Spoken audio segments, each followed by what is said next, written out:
Hey guys, Brian delivers you the goods here. I'm returning to you tonight for a special video that's premiering sometime or in the morning time for December 14th for the Decent to Good Movies of 2023 video finally, because I wanted to wait to see if there was any more decent to good films, but I'm not going to be able to since I got to get these end of the year videos done. So I'm still 2 months behind on movies because I'm at the Exorcist Believer movie now, and I'm about to watch that most likely tomorrow sometime if I can. But pretty much I'm going to discuss from 32 to 1 what I'm going to be talking about in this decent to good movies of 2023 list, and let you know what I picked for the movies.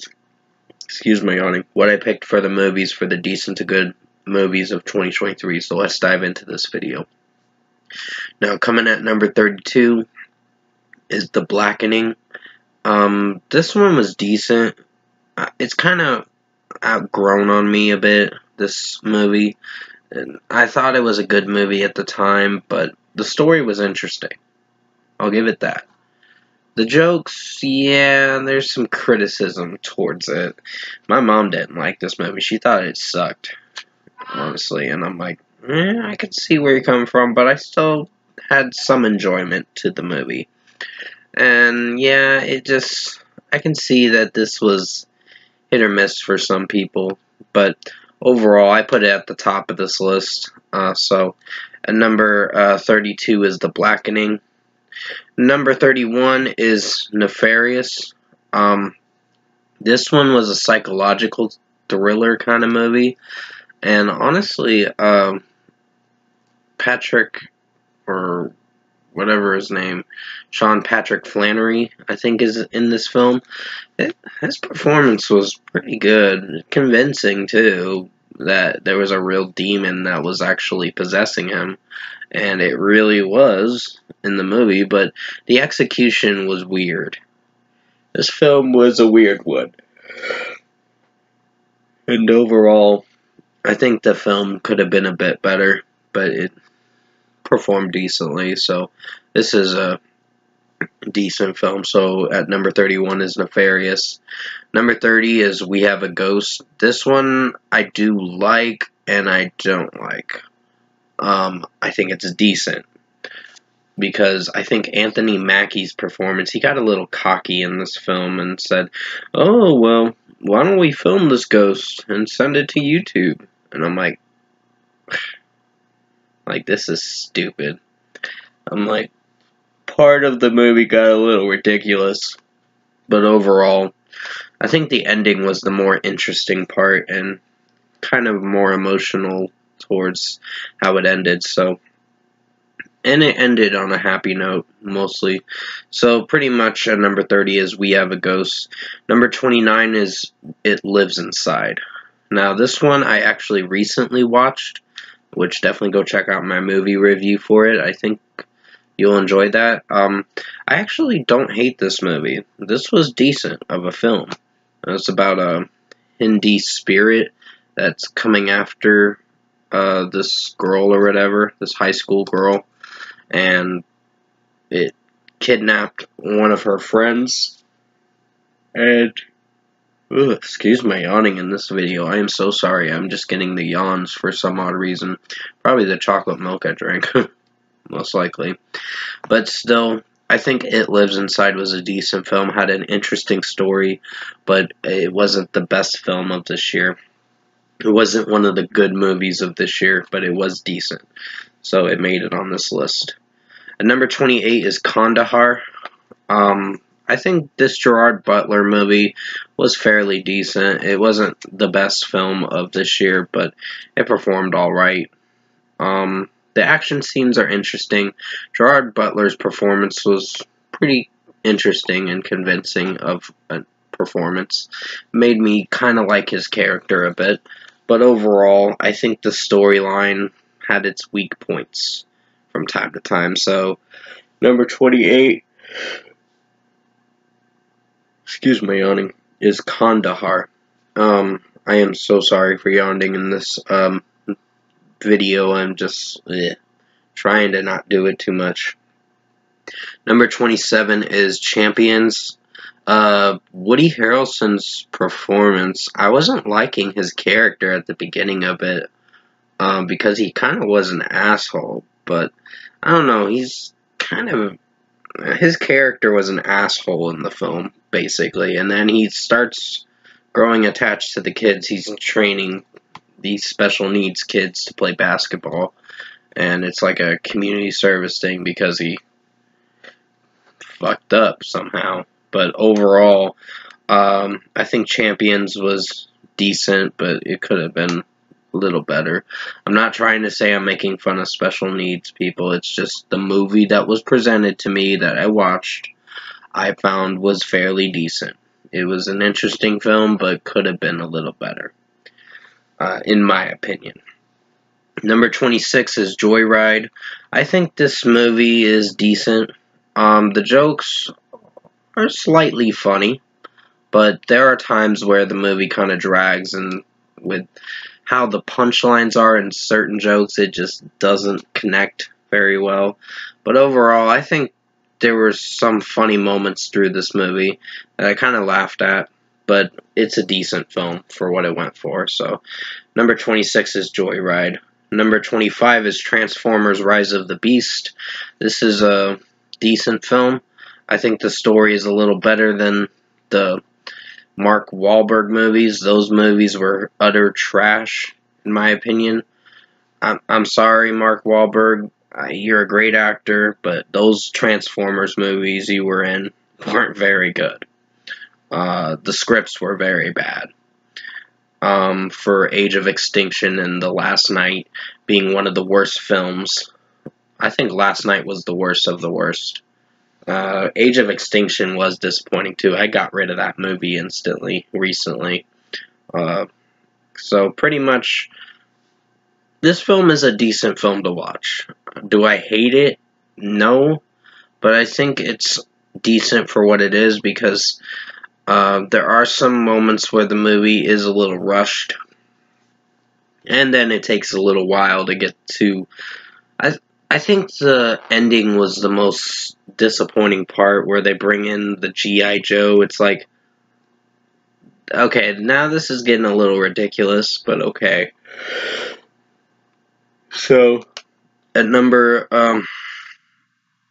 25 is Transformers: Rise of the Beast. Number 24 is Teenage Mutant Ninja Turtles: Mutant Mayhem. This film was decent. It wasn't bad or any... Well, it was average, at least. It wasn't a terrible movie. Sorry, I thought it was one of the decent films, but it's an average movie, technically. I think the storyline was interesting, but I didn't like the kids playing the turtles, and the voice actors being the kids playing the turtles. It just, me personally, did not connect, in my opinion. But overall, I think the movie's execution was alright. So, this is at my number 24. Number 23 is Saw X.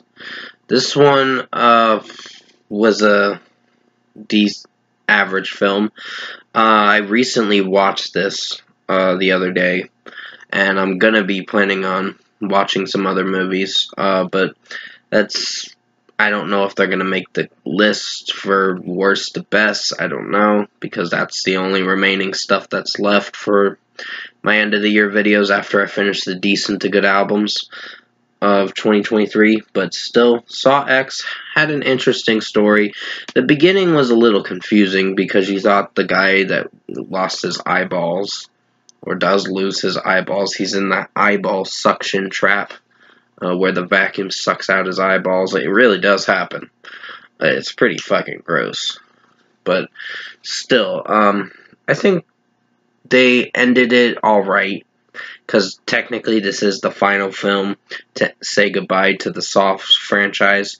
Unfortunately, I think that's a possibility that it will be the last one.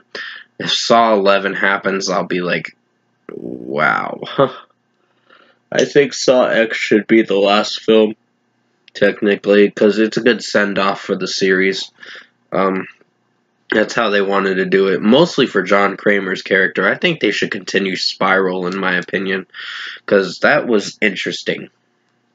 But still, overall, I think at number 23 is Saw X. The traps were interesting, but it was, I don't know, it went a little slow, but I get why they were doing it, because they're wanting to make it like an original Saw flick that you could enjoy. So at number 22 is Operation Fortune, Ruse de Guerre. I think this film was not bad. Jason Statham, his performance was alright, but overall the script was the downside in my opinion. It was a solid script, but it wasn't great. Hugh Grant was great in the film. I actually liked his performance. But everyone else kinda... Aubrey Plaza, she made a joke that didn't land in this film, and I was like, cringing at it. I was like, really? Like, it didn't land. And personally, this movie was just mostly an action movie the rest of the way, but they tried a few jokes but did not land. So overall, Operation Fortune, Ruse de Guerre is an average film, but could have been worked on a bit more. So that's at my number 22. Number 21 is Megan. Now, this was a film that came out at the very beginning of the year. I was interested to see how this film turned out, and it was not that bad. It was more like a creepy robotic doll that is basically going on a murder spree and killing people. After it gets bit and attacked by that dog, it just goes after the neighbor next door and kills her. So, and it starts going on a killing spree too. Like I said, it just she's protecting Abby, or if I remember if that's her name, but still, overall, I think the film was average. Ronny Chieng was in this film. I actually did like his performance a bit, and some of the actors were alright, and actresses, but the script was average. It was a simple script, and it made it on this list. So at number 20 is Renfield. I actually did not hate this film. It made it in my top 20 at the very top of it, but it's not my favorite film this year. But it performed averagely and all that. Nicolas Cage playing as Dracula was interesting, but the story itself was the more interesting part of the movie. So, about Renfield basically turning on his master and trying to live in the human world like a regular human being. But overall, I think the film is average. So at number 20 is Renfield. Number 19 is The Creator. I did recently review this movie. Definitely check out this movie review if you haven't seen it. I think this movie was average.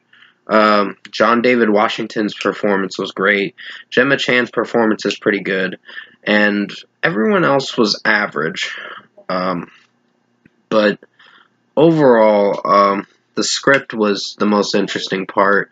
But overall, the whole story, it did drag on for over 2 hours, but it was an average film. So at number 19 is The Creator. And definitely go check out my movie review for it. I do explain what it is about, the movie.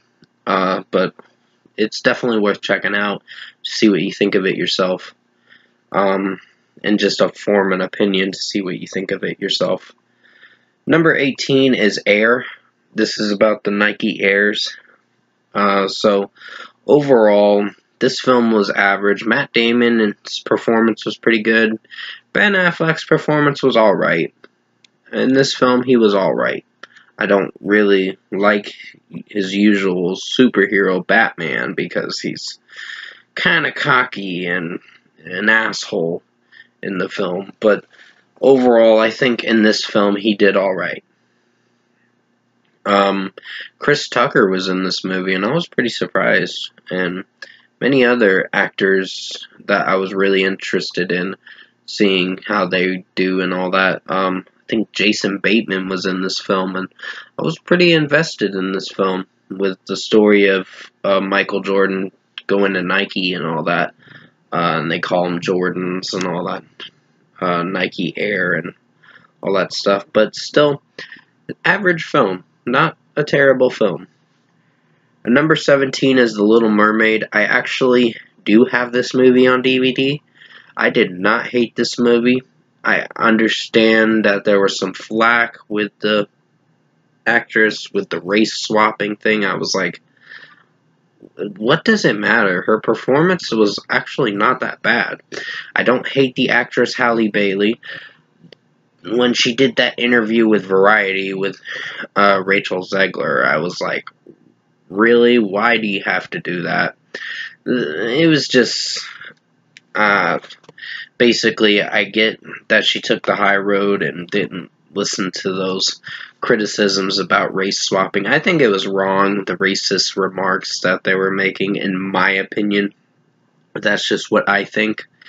But overall, The Little Mermaid was an average film. It did tend to drag for a bit, I'll give it that. I'll respectfully say that it did drag a bit. But overall, the storyline was interesting, and it did follow the story itself. But the CGI work was my biggest critique with Flounder, and basically Melissa McCarthy didn't interest me as the villain Ursula. She was fine, but she didn't really interest me that much. Everyone else performed pretty well. So, number 17 is The Little Mermaid. Number 16 is Sharper. This was a movie about con artists. Playing a big con game, and eventually it all comes back, and basically karma gets you in the end, and your con doesn't end very well. So pretty much it was an alright film. Julianne Moore, I actually was very invested in her character and many other characters in this film, but overall the story was interesting. I really found myself invested in the story itself, so I would say this is a alright film. So at number 16 is Sharper. Definitely recommend checking this movie out for yourself to see what you think of it. So I'm going to add something else at the very end of the film and end of this video, and I'll give you maybe an honorable mention as well that I do want to mention. So the next movie I'm going to talk about is number 15, They Clone Tyrone. This was actually not a bad movie. I would say I was very invested in this film. It was a really intense film, but overall the storyline was pretty interesting, how he just comes back from the dead and then he relives it, like deja vu kind of stuff.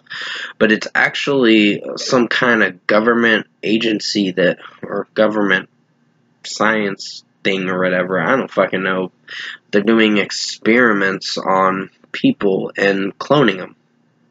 So it's some weird fucking sci-fi shit. So basically, overall, I think the film did perform alright. So it wasn't a terrible film. It was average. So number 15 is They Clone Tyrone. Number 14 is Talk to Me. Now, I actually grown to like this a little bit more than I thought.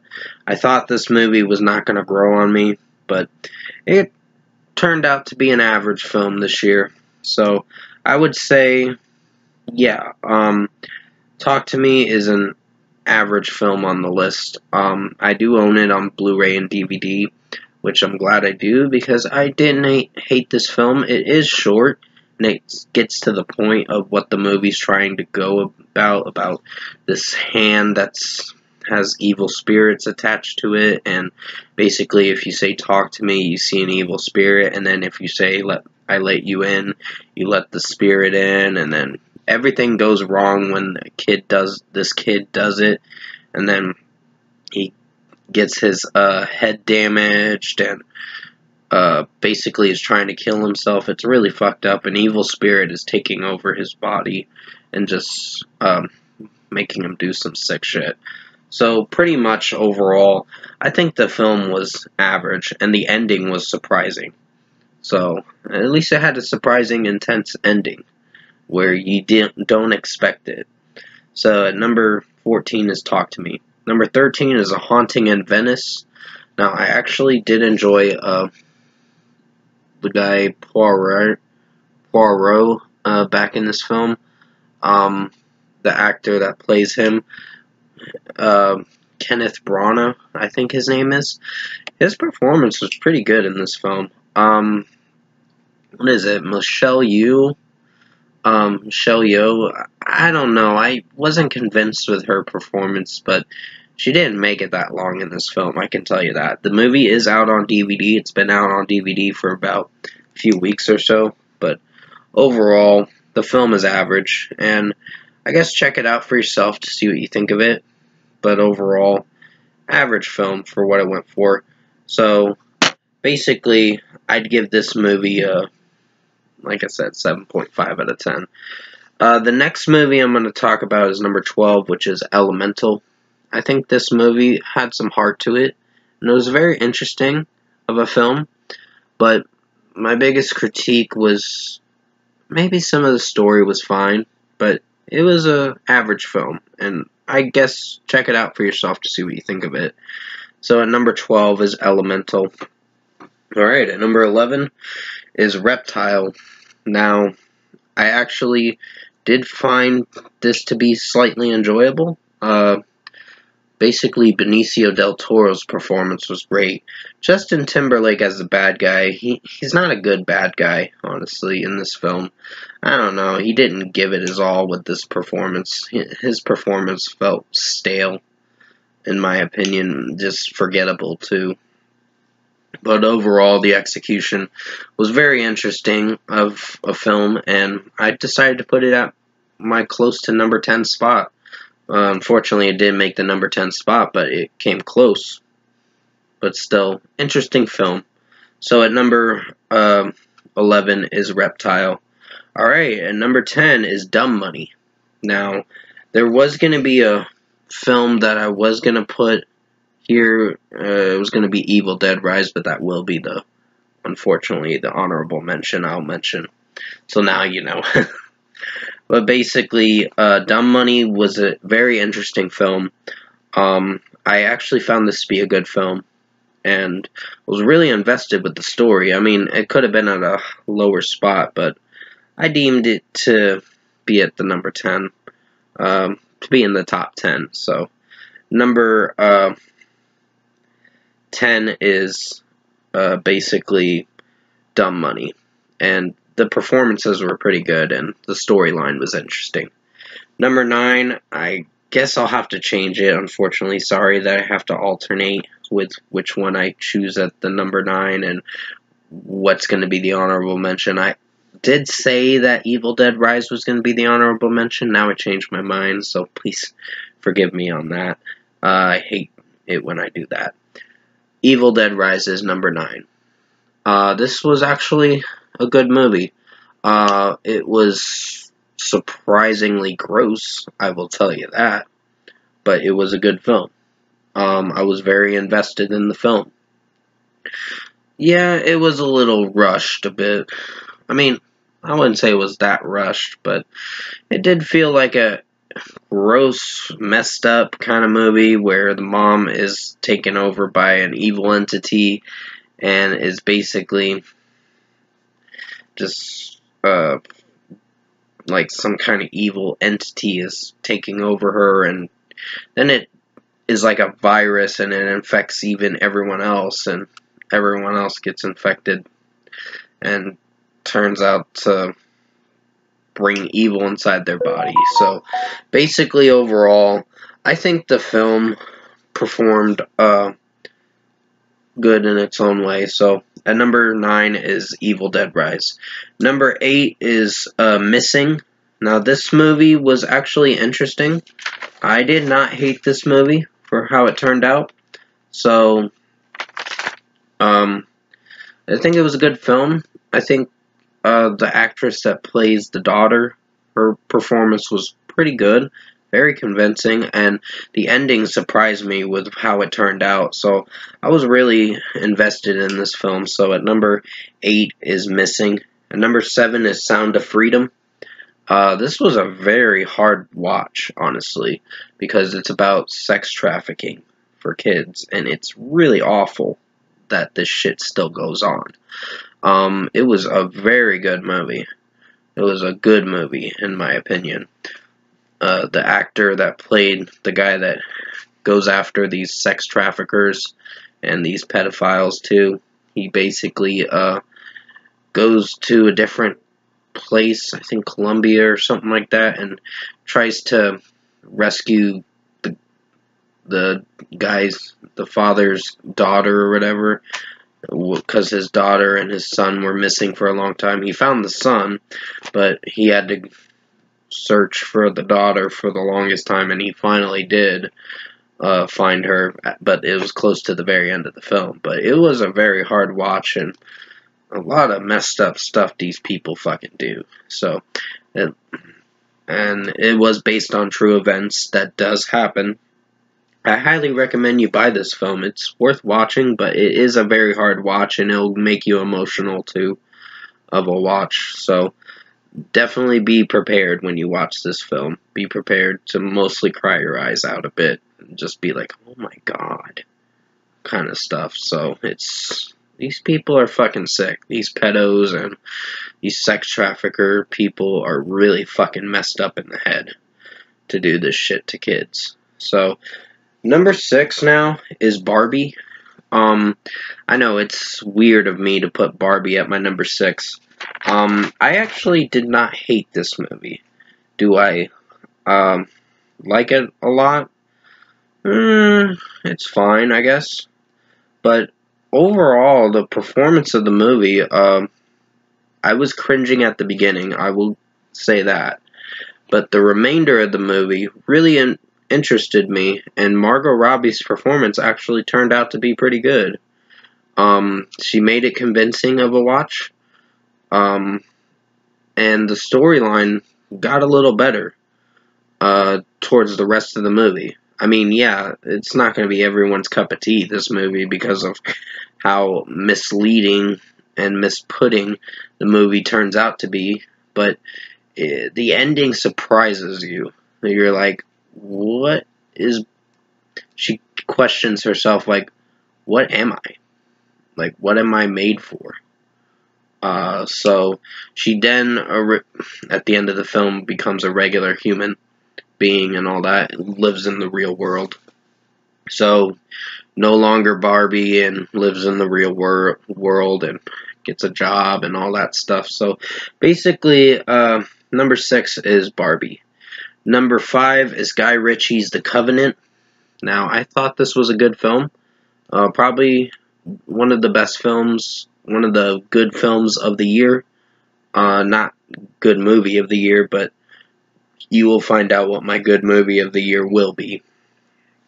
But it was very interesting, and the action scenes were pretty intense, and I actually enjoyed watching this film quite a bit. But it wasn't the best movie of the year, but it was a good film for how it turned out. So at number 5 is Guy Ritchie's The Covenant. The Covenant. Number 4 is Tetris.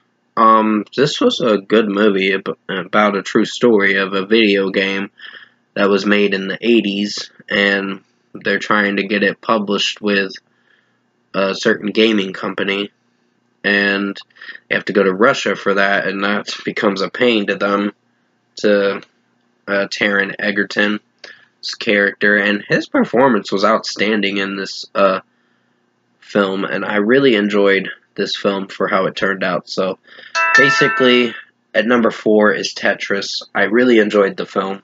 It was a good film for how it turned out, and I highly recommend you check it out to see what you think of it for yourself. Number 3 is Shazam! Fury of the Gods. I would say Rachel Zegler's performance in this movie was good. Would I say I like her as an actress? As a person, no. I don't really like her, because she's kind of made a lot of fucking controversy and put herself in drama she started lately, and it's basically ruined her rep a bit. And she's made a new interview recently with Halle Bailey, and she basically is deflecting everything that she said, but not admitting to how wrong she was, and just lying her ass off in that interview. So that I don't appreciate of her. And I think she needs to change her behavior and be grateful for what she has, because she is an entitled little bitch, in my opinion. So basically, the movie was good, but I wouldn't say it was one of the best movies this year. I thought it was going to be a pretty good film, but turns out I was not really invested in the ending to the movie. I was kind of bored a little bit. I didn't hate the film. It was a good movie, don't get me wrong. It's just something about it didn't make me really want to put it on the best movies. So, at number 3 is Shazam! Fury of the Gods. Good movie, but it's in the top 5 at least. Number 2 is Blue Beetle. I think this was a good film. I was really invested in the actor's performance that played the superhero Blue Beetle, and he does have to stop this company that's taking over everything in their old home, and their home's getting foreclosed, and then he becomes a superhero a little after that, a day or two after, and puts on this suit, and it transforms him into the Blue Beetle. This thing gets on his chest or somewhere, and he just becomes the Blue Beetle after that. It goes inside his body. It's really weird how it turns out, but overall, I think his name's Juan in the movie, but I think the film was good, and I highly recommend you check this film out for yourself to see what you think of it. So at number 2 is Blue Beetle. Now I'm going to mention the honorable mention, which is Plane. I think this was a good film. I wish it could have been on the list or whatever, but Blackening wasn't supposed to make the list. It was supposed to make the worst movies, but I actually found the film to be decent, but it wasn't the best movie overall. But still, thought I'd mention that real quick. But Plane is a good film with Gerard Butler that came out this year. The action scenes were interesting, and the storyline was interesting. And a good storyline.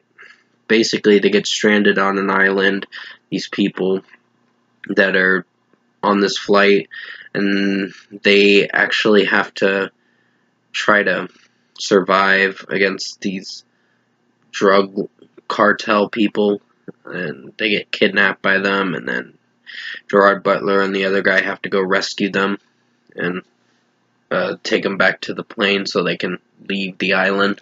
So basically, Plane was a good movie. So now at number 1, drum roll please. A Good Person. Now this was with Florence Pugh and Morgan Freeman. In this film, she actually survives a car accident, and her brother-in-law and his wife die, unfortunately, in the accident, and her husband actually, I guess they separate or something like that. I don't know. Something happens between that. But unfortunately, she gets addicted to pain pill medications and wants to take Xanax and all that stuff so much, or Oxycontin. She gets addicted to Oxycontin, is what it was. And she has to go to meetings, and that's where she meets her husband's father, her ex-husband's father, Morgan Freeman's character, and he tries to help her, and she keeps going back to the drugs and all that stuff. So, basically, this was a pretty interesting movie. It was very emotional, too, close to the end of the film. I actually teared up at this movie. That's why I wanted to put it at my number 1, because I found this to be the good movie of the year for 2023.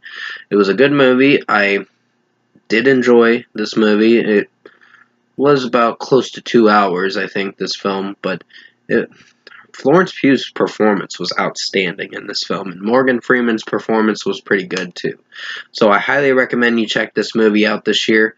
I would recommend buying it too because it's worth it, and it is one of the good movies of 2023 in my opinion. So it made it as the good movie of the year. So that is going to be it for decent to good movies of 2023 video. Hopefully you enjoyed this full video. I will have the decent to good albums of 2023 video coming out most likely the next day or so. But until then, stay safe guys, have a good night, and thanks for watching this end of the year video.